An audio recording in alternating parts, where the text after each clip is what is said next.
زه بس دا زما خوشبختي به زه ورته ووایم چې ما ته د حمزه صاحب نه واخله تر د رحمت شاه سایله پورې او یا به داسې وي چې ډاکټر عبدالله جانه پورې ما ته د دې ټولو مینه حاصله ده او ډېر زما رهنمایي کړې ده، ما ته لارښودنه یې زما کړې ده.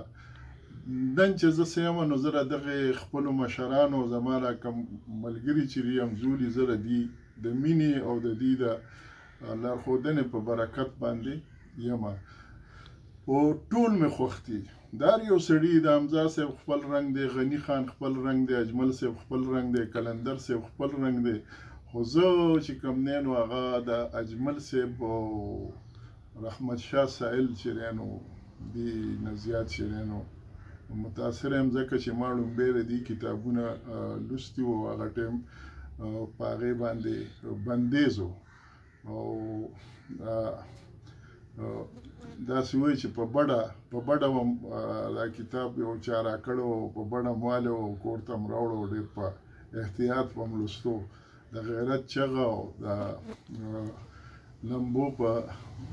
لمبو په سوري. نو دا د سایل صاحب کتاب او لومبی شعري مجموعه نو دا دوه دې نه زیات تاثر م اخیستی دی. نو دا دوه مې زیات چې دی نو هغه دې نه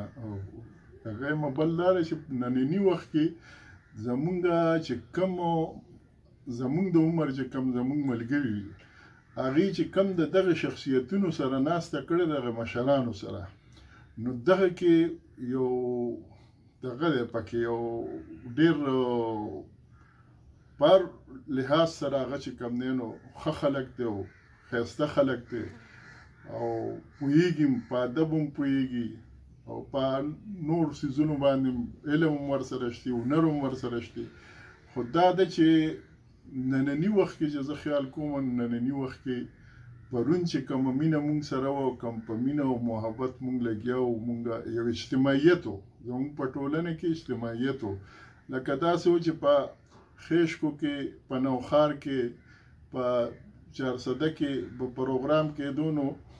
مونږ ټول به هغې ته چې دی نو اوس هغه داسې ډلې شوی دی. نو ډلې شوی دی. بیا پکې زمونږ نوي چې کوم هلکان دي نو هغوی زیات د دې سټیج شوقین دي، د ګلیمر او د دې څیزونو. نو شاعري م هغه شاعري پاتې نه شوه او چې دی نو کار هم نه کېږي د پښتو ژبې د پرمختګ دپاره. لکه داسې نه دی چې بلکل ولاړ دی کار، خلک شته په سرکاري ادارو کې هم شته، علمي ادبي تحقیقي کار کېږي او په عوامي سطح هم چې غیر سرکاري سطح باندې هم کار کېږي. خو دا دی چې دا کو فرض که دا زلمیان د پرون په شانتې اجتماعیت ته راشي، انفرادیت نه ډډه وکړي نو موږ به نور هم پښتو ژبې دپاره به دا یو ګټور عملي